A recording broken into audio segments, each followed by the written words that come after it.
on some other projects, smaller, less complex projects before, and had a lot of success. So I approached Justin and Mike and strongly advised that we would use this tool.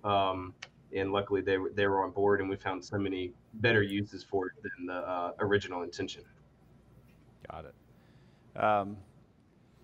And then, so how did you first get introduced to OpenSpace? I mean, that's how you chose to use it on this project, but what were some of the thinking on how you got to OpenSpace in the first place and why you chose it? So we first encountered the concept of 360 photo documentation at a Procore Groundbreak conference years back. And we met with OpenSpace and a few other vendors, and were really intrigued by how this could change the game for us. And we did a very formal evaluation where we took an extremely deep dive into three of the best options. We have a leveling spreadsheet that we use to quantify everything, and OpenSpace was just a step a bit ahead of everybody else, and we entered into our enterprise agreement. Great. All right, so then I think Mike will go to you. So you're the general super on the project. What were your thoughts when Clayton showed up and said, "Hey, we want to use this thing and put a camera on your hard hat. You're going to walk around, and we're going to give you photos." What were your thoughts on that? Well, Clayton introduced it, like you said, as a CYA element, but I just saw it as more bullshit I would have deal with. I wasn't on board right off the bat, but once we started, once we integrated it into the hub and then integrated BIM, it changed. It changed the way we built the project for sure. And I'm not seeing Mike his video with the video. Is it okay with you guys? Okay. All right. Good. All right. And then, what about once you got started, Mike? What was out of the gate? What was your experience with it, and what were some of the feedback from the team on that? Right off the bat, like I said, it took a while to get the MEP subs orientated into the new technology, but after about 2 or 3 weeks, it really helped the project. Great. All right, Scott. What about from the architect side? What were your thoughts when you were introduced to the technology, and kind of what were your first initial reactions to it?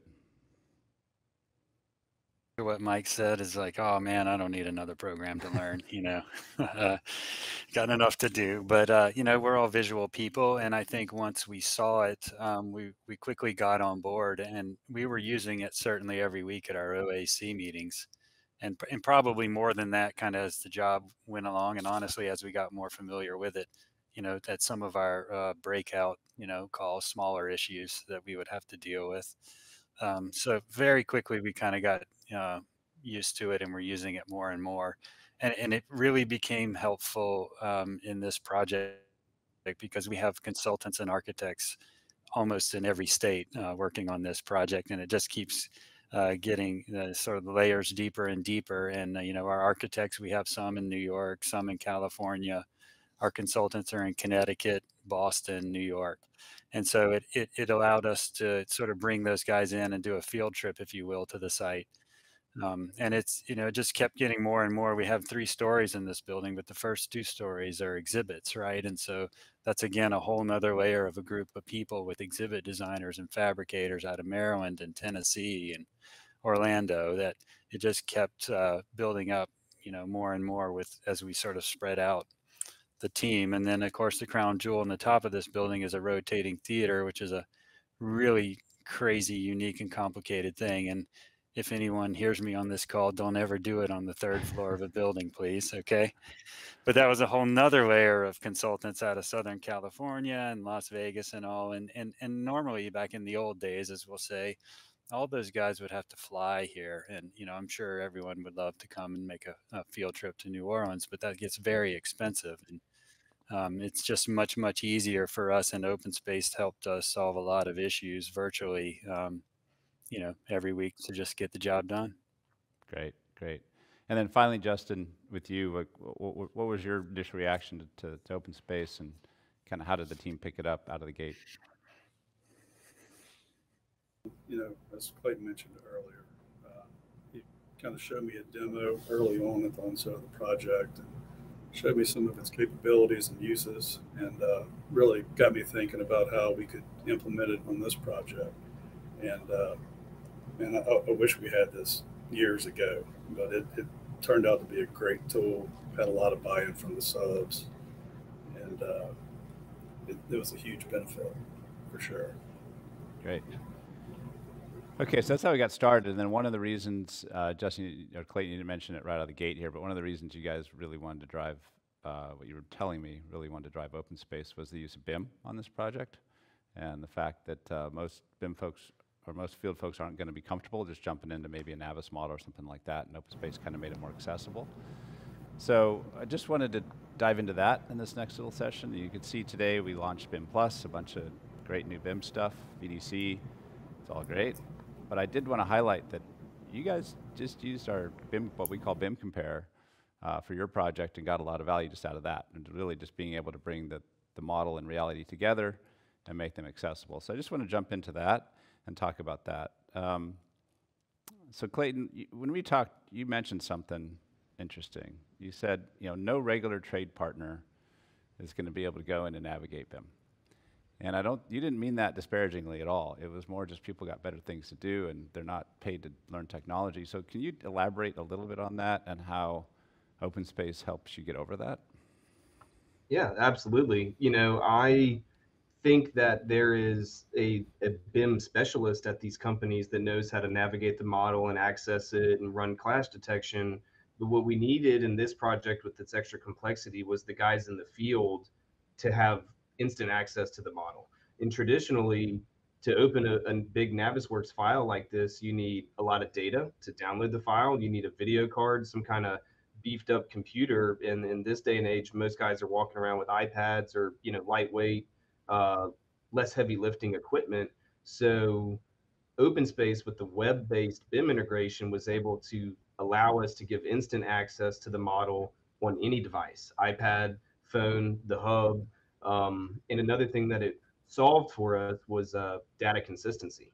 There's only one model and only one place to get to the model, and that's through OpenSpace. So we avoided the risk of somebody accessing an older, more outdated version of the model and trying to install the building that way. But we felt that this really brought the information out of the data to the people who needed it, which was the actual trades in the field, not us in the office. Yeah, awesome, great, thank you. And then Justin, same question. So what were your experiences as sort of the senior PM on this around using OpenSpace, the OpenSpace and BIM integration together? Certainly by no means a BIM coordinator, but I am somewhat tech savvy and have some experience with Navisworks.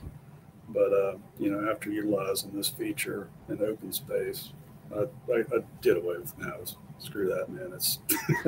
It's way more complicated, and the interface is so much easier to use than Navis, and it's all predicated on having a really good model, which we did, and helped us identify issues before they happen and use it in QC. So it was extremely valuable to be able to take that feature in the field and check for during your pre-pour inspections and whatnot. It was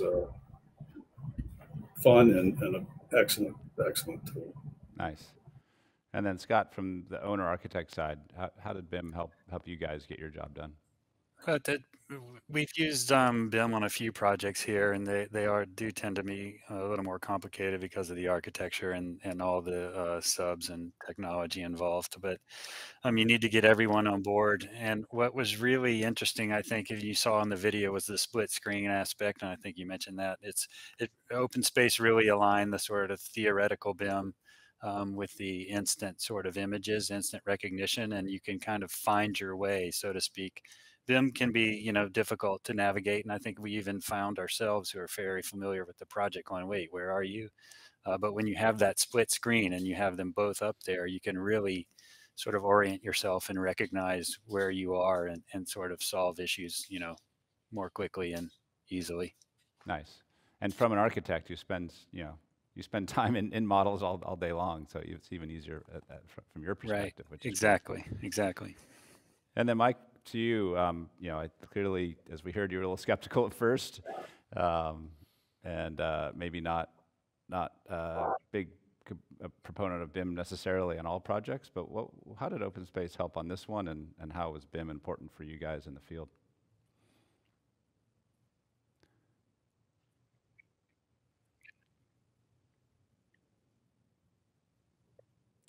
Oops, he might have dropped. You guys got him or not? Nope. Okay. We'll come back to you, Mike. All right, and then I am going to want to stay with him, but I'll skip over a little bit here. So I think what we've done so far is talk about the complexity of the project and the importance of the project, the need for BIM, just largely because there's no right angles, that type of thing. And now I want to jump into this idea of engaging the trade partners. And this is something that you guys did exceptionally well, and something that I really want to dive into. We got a lot of customers that are GCs. We got a lot of customers who are trades, and they definitely work together well, but I haven't seen a project where it's been this integrated.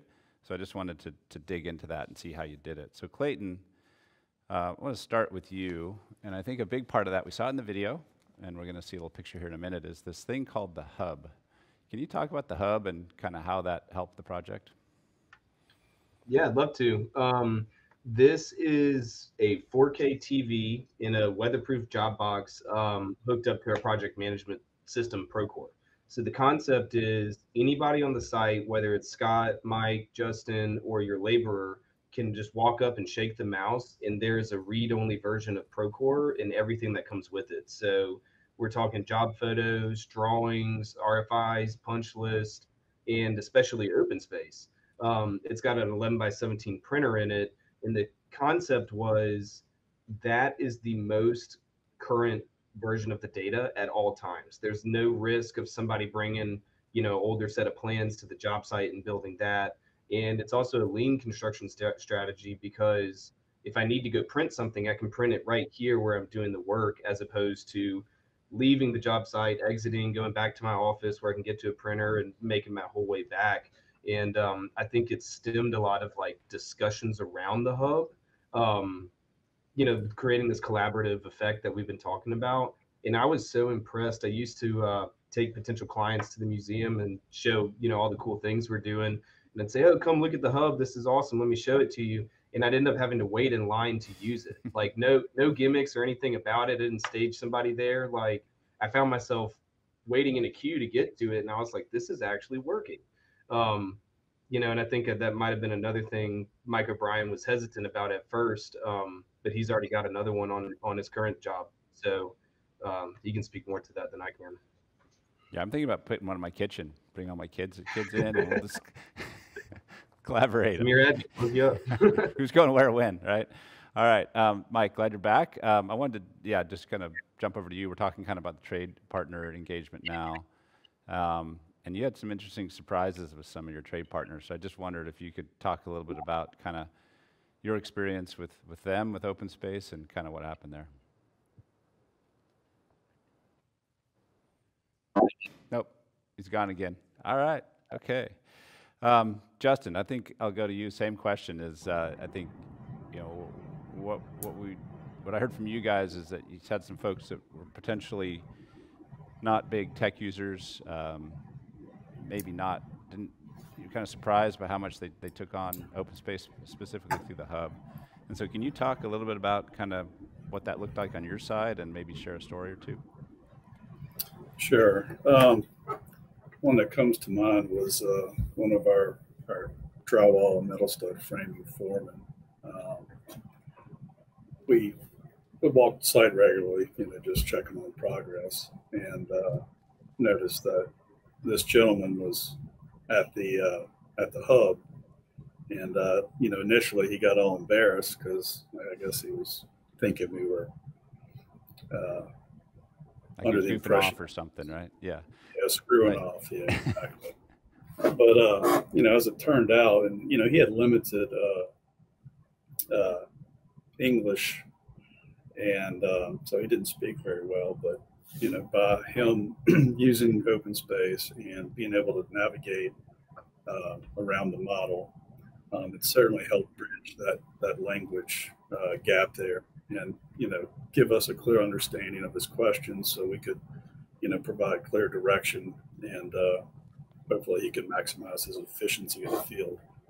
But it's again, but the geometry for, even if you speak good English, Right.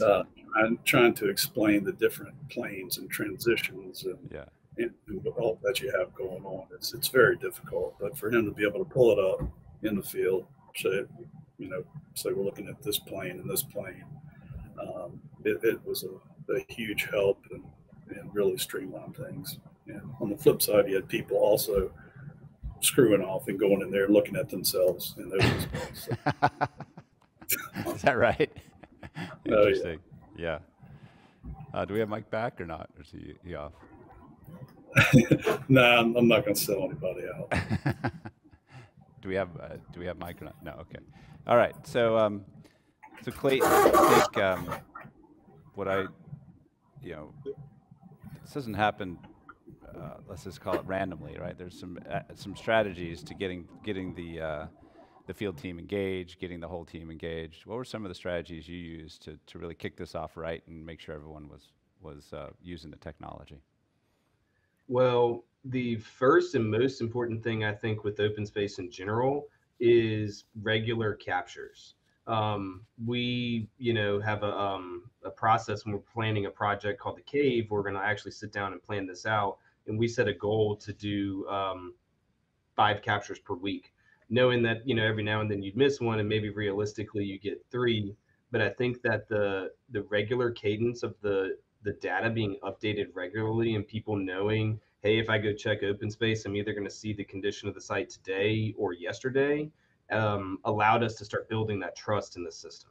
We've had projects that don't do it regularly, and then people stop looking at it, and it kind of just becomes this toy on the shelf that isn't being useful. So one of the things we did to ensure we were going to get those regular captures was we had a full-time project engineer on site, and that was one of his daily tasks. One of his basic goals was to OpenSpace the whole site every day, because if I had asked Mike O'Brien to walk the whole site every single day, he probably would have told me no, or not been able to get around to it. So I think that's the very basis of the first thing you got to do is make sure you're getting regular captures. And I also think that once you have a couple, 2 or 3, then you start to bring in your trades and your owners and your architects. And that way you're not talking theory, but you're saying, hey, this is what it looked like on Monday, and we can do X, Y, and Z with this information. I think those are my first 2 things that you got to do. And then also, don't try to take the onboarding on yourself. OpenSpace has a great customer success team, and they will turnkey solution, train your team, your partners, your owners on how the system works, how to make the captures, and how to use the data. So leverage that too. Great. Yeah, we always say just the step number 1, capture, because if you've got that data, it's timely, it's trusted, people start using it, and it kind of creates this reinforcing cycle. So Mike, I'm gonna try to go back to you. We'll see if we can get this one. But I was asking you about the trades and some of the specific examples of some sort of surprises you had with some of your trade partners, and I wondered if you could share one of those stories with us. Nope, he's gone. Okay, I'm going to share it with you. And what he said is he had and you guys can fill in for me here. I don't have the haircut, but I'm going to try to be Mike here for a minute. But he had a 65-year-old steel erector who apparently, according to him, according to you guys, has basically built half of New Orleans. And at first, of course, he was pretty standoffish to the technology, but the quote I got from Mike was literally couldn't get him, once he got into OpenSpace and started using it, you couldn't get him off the hub. So just this idea that someone who, and can you guys chime in on that and sort of let him know I'm not lying to everybody right now, and maybe talk a little bit? Yeah. This guy was certainly old school, and initially he kind of blew it off as I'm not dealing with that. But then he started to see the benefits. He started seeing some of the other trades utilize it, and finally he jumped all in and was using it on a regular basis. And it just goes to show that there's a lot smarter ways to work and more efficient ways. And it's all about making money in the field, executing and being able to identify problems and mitigate those problems before they come up is huge. But yeah, made a believer out of old Wild Bill. Wild Bill, that's really cool. All right. The other thing that Mike said, and I'm going to move on, is that what started happening was people started self-serving their questions, meaning like instead of coming to him and saying, hey, what's this, what's that, how do we do this, what does this mean, they would go right to the hub and they would answer their questions themselves. And he thought that he saved 20 to 30% time just on that, just the fact that everyone wasn't knocking on his door and asking him questions. So I thought that was amazing. So if you can save your general super 20 to 30% time on a project, I mean, there's an ROI right there. All right. Sorry to not have Mike with us here. Scott, I want to move to you. So we talked about this being a GC owner trade sort of thing. We just talked about sort of the trade engagement. I want to move as the owner and the architect, how did OpenSpace and sort of the general process that Clayton and you guys had set up sort of help from the owner side and from the architect side? Communication, I would say, would be probably number one for me, and being able to do it efficiently and easily, and integrating OpenSpace into BIM. I like to say it solved a lot of problems that we never knew we had, which is good, obviously, but it's hard to quantify that, right? And even qualify it. You just don't know. But I can tell you, I know it's there. Because this is such complicated geometry and the building systems and all. I think without that, we would have probably been in a world of trouble. And MAP really actually took this job, on the BIM level to the next level. They were using the BIM, the OpenSpace scanning, updating it, like Clayton mentioned, all the time. Sometimes these guys would go walk it, maybe an hour before our meeting. And so while you're not seeing it real time, you're seeing it pretty darn close to real time. And so, it was interesting to see the sort of progress of the, imagery versus the progress, within the model itself. So, I mean, it's really hard to quantify and qualify, but I know that in this project, for sure, it helped us solve a lot of problems we never even knew we had. And you're probably got a pretty high regard of MAP after this as well as an owner in terms of working with them. Is that fair to say? That is very fair to say. And actually, we're working on a new project across the street with them. Right. So if you can get that kind of relationship, that type of collaboration, right, that goes a long way to getting that next job. Great. It does. All right, so I'm going to go, last phase here is just recommendations, right? So the way I asked it from you guys is, so for companies that are just getting started, how do they get started on the right foot? And Clayton, you mentioned a little bit of that a minute ago. And then those companies that are already using OpenSpace and using it effectively, how do they take it to the next level? So Scott, I'll just stay with you. And so starting with, again, those folks that are just getting started, what would be one or two recommendations you would offer to help them get started on the right foot? Clayton mentioned it, and that's how they kind of got into this, is the CYA and the documentation. And that is obviously a really, really powerful tool that OpenSpace provides. But I would also say, just use it as a production tool along the way, and not just a CYA and as-built site documentation thing, but use it to help you make, to work smarter, I would say, I think. Great. And what about for the folks who are already kind of up and running with it? What would you recommend for them? Well, my recommendation would make sure from the day one that you have all your trade partners, including your architect, your owner, everyone on board and using it from day one. And it is true that we've relied on it more heavily, the further we've got along in the project. But I think you really got to get everyone on board from day one. And I think we did on this project, except for maybe one sub, and we honestly only had really one instance. I think that maybe was bad, but we're going to cover it with an exhibit, so we're fine. That's but I would say about building a museum. You get to just kind of cover it with so. And if you got to get to this drain pipe clean out, you got to just open an exhibit, right? Yeah. It's all good, but I would say get everyone on board from the beginning. and believing it. Even if you have to spend a little time training them and showing them and all that, it'll pay off in the end. Great, thank you. And then Justin, same question. So for folks just getting started, what would be one thing that they should do to start on the right foot? As I mentioned earlier, first I would have your model dialed in. That's helpful. But one thing I learned that I wish I could go back in time on was be mindful of the sheets that you use. For instance, we were taking early on during the foundation phase, we were using the foundation sheet. And for whatever reason, we never transitioned to the first floor sheet, or first floor plan. So that was one thing that made it a little more difficult, even though we're walking through and doing our captures. You can't be as precise as you would like to be. Like, you kind of guess, or you can just navigate through the video that you take, which can be cumbersome and time consuming. But that's certainly one think thing. About what captures you're going to make in the future, and make sure that your sheet represents those effectively. Yeah. Great. Right. And okay. What about for teams that are already kind of rolling on OpenSpace? How do they take it to the next level? They need to leverage the field notes. That's another thing that I wish we had done more of. Whether it be documenting issues or whatever the case may be. Maybe some punch items or pre-punch items.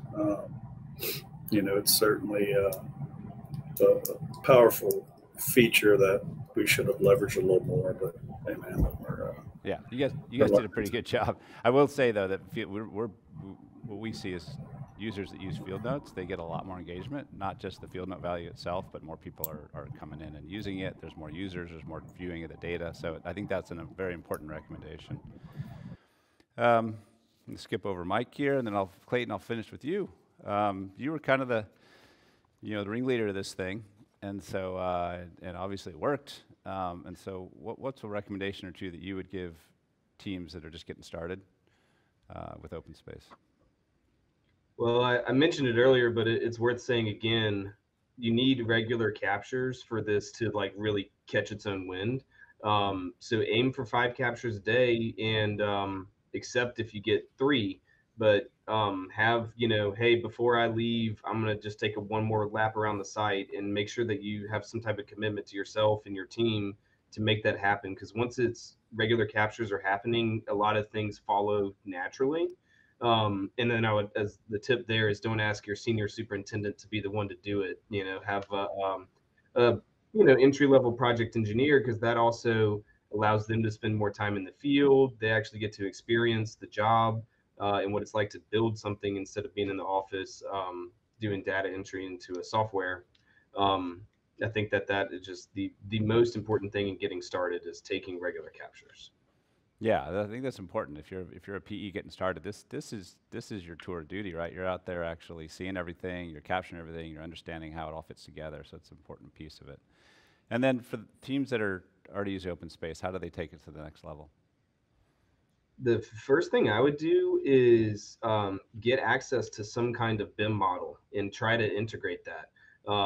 If there's no model available, maybe you can hire somebody to put a level 100 model together. It doesn't need to be much more than a visual representation of what will become, because it gives you so many powerful contextual clues. And I think that once people start to understand how easy it is to get to the model and what information you can get from the model, then all of a sudden you'll want a higher level detail model. But I think that is something that is excellent to do. And also, don't treat it as a CYA activity. That helped initiate this for us, but the real benefit was elsewhere in the collaboration. And if you view it as I'm trying to document what you did wrong, instead of, hey, this is going to be useful in our OAC meeting tomorrow and allow us to collaborate, that helps change your perspective of a project team behaving like this, where we're truly looking for what's best for the project as opposed to what's best for MAP. And what was best for the project was to make sure everybody had access to it. I agree with Justin on the field notes. That's something that I wish we had done better. There's awesome integrations with Procore, creating RFIs and punch list and other systems that if you get good at field notes, you can take field notes to a second level and start having that integrate with other systems. Or if you have someone on the team who's not looking forward to accessing the 360 images, you can use the field notes to give them a static PDF and a more printable, traditional type of data output. So, and then leverage the OpenSpace training. You know, if you're someone like me and you're thinking, how do I get this on 30, 40 projects at a time? Don't think that you have to do that yourself. OpenSpace's customer success and onboarding teams and processes can take a lot off of that person's plate. Great, thank you.